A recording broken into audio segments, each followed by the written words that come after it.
What's going down, everybody? Welcome back to another episode of Camping with Coleman. It's your boy Josh, aka Coleman.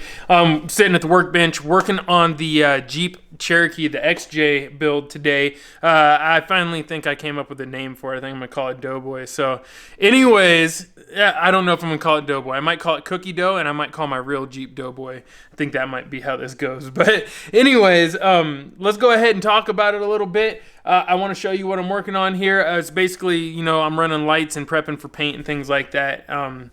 Just all the little things that kind of, you know, you run into at the end. So let's go over it. I'm gonna show you what I'm working on. All right, so here it is right now. It's all taken apart. I got stuff all over the place. The interior is just kind of sitting on there, and it looks rough right now because I'm going through, still cutting and trimming, trying to get things to fit the way that I like. And yeah. So here, just so some of you guys that are new to this, in case you're wondering how I build these, basically I like to have, this is where I'm at right now. You know, it always changes, but right now I like to have things in three pieces. I like to have the exterior, right, the actual body itself, and the dash is mounted to the body. I like to have the dash and the door panels mounted to the body. I have an interior piece, which is this piece right here. You guys can see it's, you know, one piece that goes from here back, right, and it's got my seats and stuff on it, and I just kind of build it up as I go.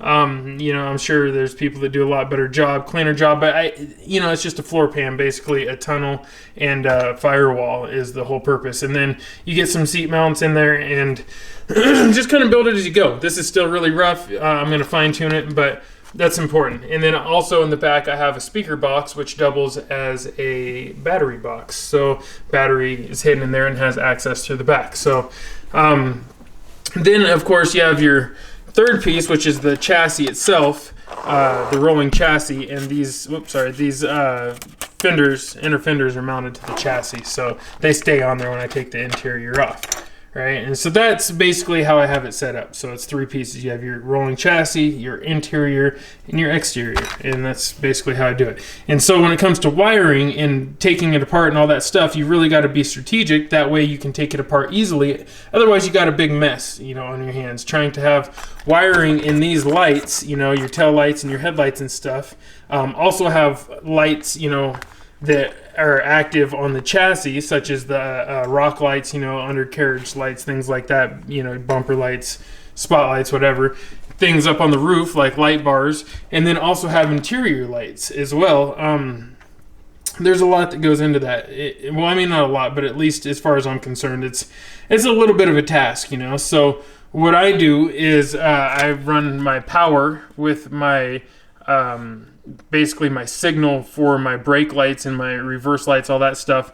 All you need is it taps into your channel 2, I believe, your you know, your throttle channel, and it picks up signal from that when you're gas, brake, you know, no throttle, whatever. And it also, you know, requires you to plug in for another channel for your power. And for those of you wondering what I'm using a GT Power light kit. These ones right here. They're inexpensive. You can get them all over the place. And I like those because they just have a lot of options, and they come with this cool little button so I can make everything strobe in different ways. And I don't know, I've just been using them for years. I'm sure there's better stuff out there, but I've just kind of gotten used to these. So what I'm doing is I wind up cutting them down to where I only have the wires that I need. I don't use the blinker signals and all that, so I get rid of those wires altogether. You can see here where I've depinned them completely. They're normally, let me zoom in for you guys. Normally, right there is the signal, power, and ground for your first channel where you get your steering signal for the blinkers and stuff, right? And I don't need that. I'm not a fan of blinkers on here, but I do like the brake and the reverse signals. So those ones come from these ones over here, so I keep those. And then you have power coming out from right here, which runs to this converter or inverter or whatever the heck it is, I don't know.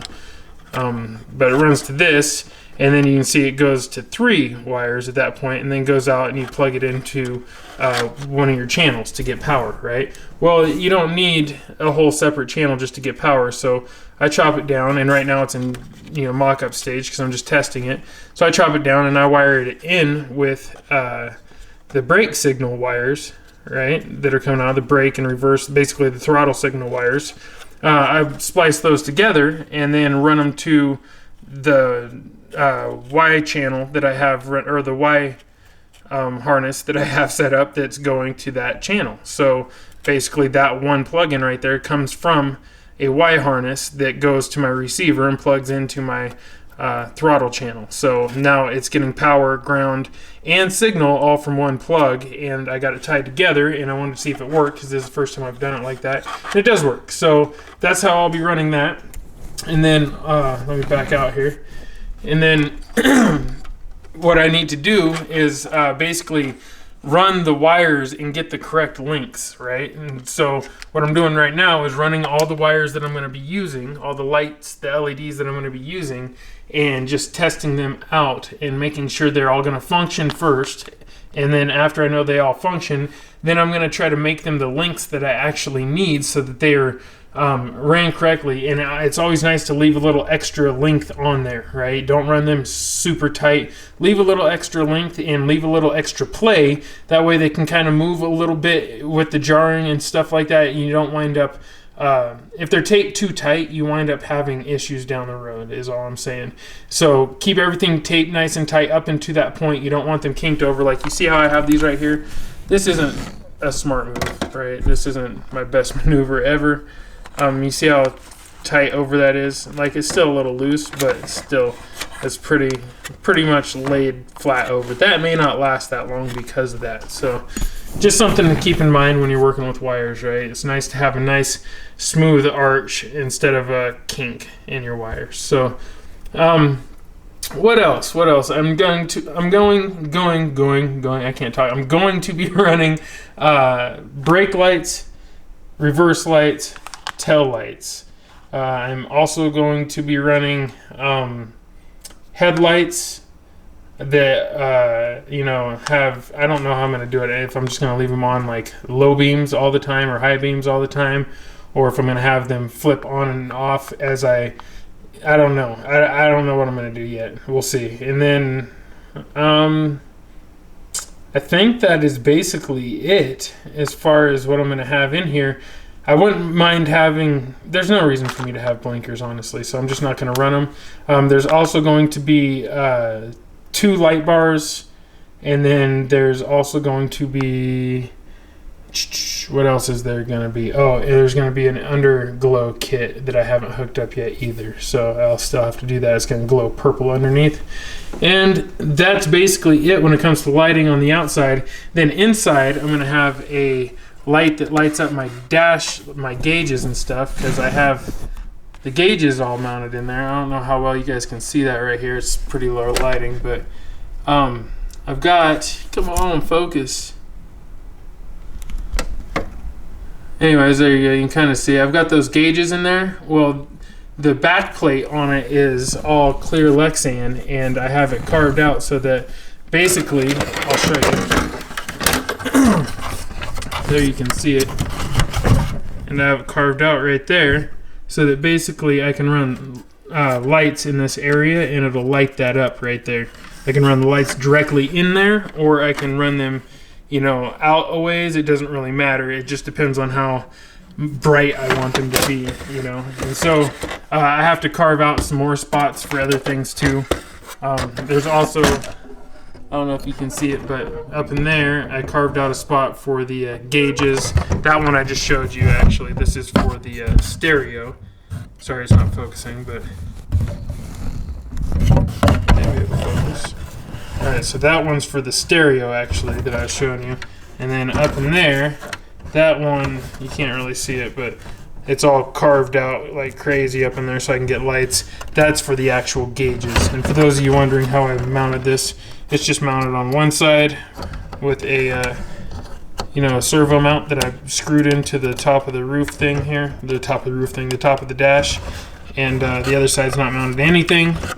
at least not yet, and it's strong enough. I used 2 servo horns. I put one on there like normal, and then I reverse one and screw it in through the little holes right there. I just screw the holes together, and that way I could run something off the other side, and that's what I did. It's a metal tube that runs off the other side, and just screw in it, and yeah, there we go. That's how I did it.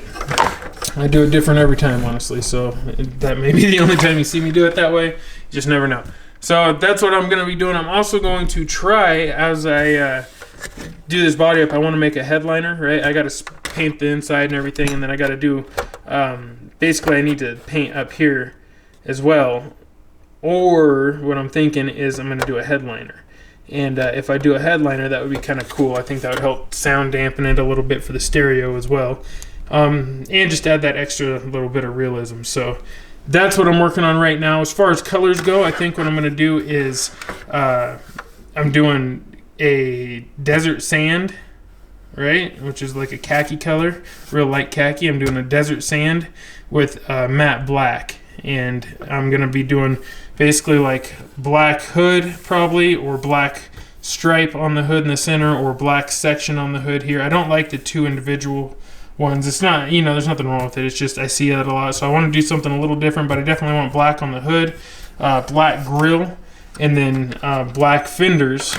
Then on the side, we're going to have black along the bottom, black fenders here, and then black in the back right here.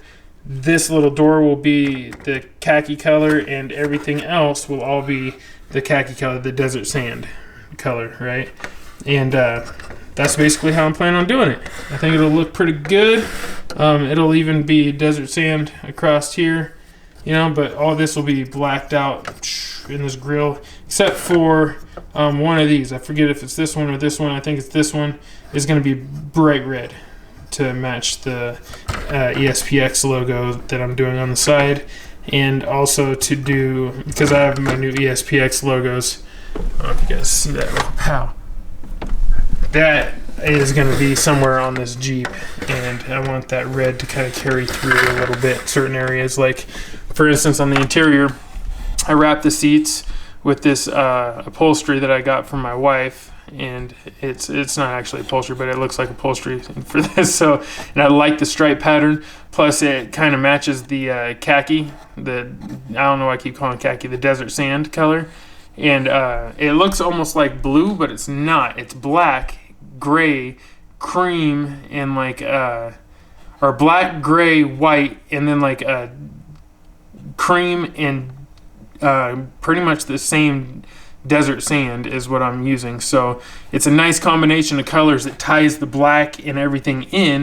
And then what I'm doing is I'm going to put red, bright red seat belts on it, basically that look like these little worn tabs. I like the look of those, and I figure that red will be a nice offset. So I'm going to make seat belts out of a material that my wife gave me that is bright red like that. And here it is actually over here. Boom. Just some ribbon right here.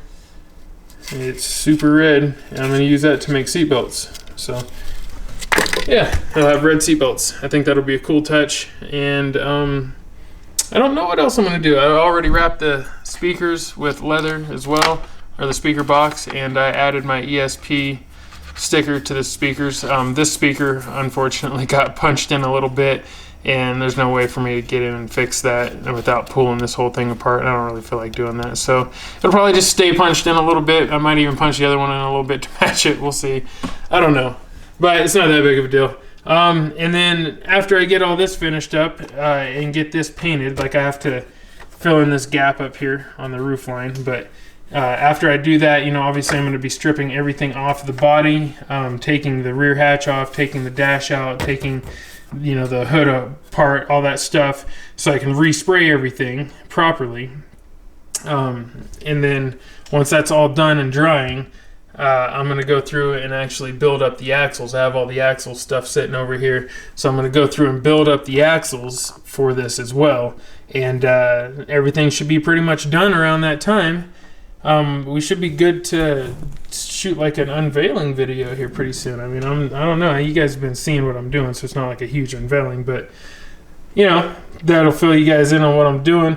And yeah, I'm just eager to get to that point where I can do that video where it's like an unveiling and you know, like the first drive and all that stuff, and then I can just go beat the snot out of it until Axial Fest, and I'll clean it up a little bit more. And this is the one I want to drive the most at Axial Fest. So I have some other builds I still need to do for Axial Fest, but like the whatchamadiggit, I'm going to be doing the Shapeways build, which is the Land Cruiser, or the Land Rover, the D110. And you know, I've got some other stuff I'm working on too. This is the one that I've been putting so much effort into. I really want to get it done and drive it so bad. So anyways, you guys, that's where I'm at right now. I hope this has been somewhat entertaining, probably not that educational. Just want to talk about what I'm working on, getting the lights done, running them all to length. I won't be mounting the lights until after this is painted, so I didn't mention that earlier, but I won't be actually mounting the lights and running them like for the final time. I'm just mocking everything up first, right? I run everything to get the length and a little extra on there, and then once I have everything where I need it, I will go through and paint this, and once this is done painted and the axles built and all that stuff, I'll go through and put it all back together, and I will put the lights in for one final time, you know, and I'll probably glue all the wires into place, hide them. You won't see anything, and then the headliner and all the panels and stuff will hide the rest of it. And yeah, that's the goal. That's the goal, is to hide everything just like real life. So anyways, you guys, thank you so much for tuning in. I just wanted to pop on here and show you guys what I'm working on today. You know, I'm kind of heavy into the build situation, so I haven't been posting a lot of videos other than the you know, required ones like my Homes Hobbies and my Scale Wars for the last week, just because I've been trying to focus on getting these builds done so I can go out and do lots of running videos, because we're not far from having that good weather come back. So anyways, I'm going to get up out of here, you guys. Thank you so much for tuning in. I appreciate it. And you know what it is, fam. Peace, chick, grease. Yeah.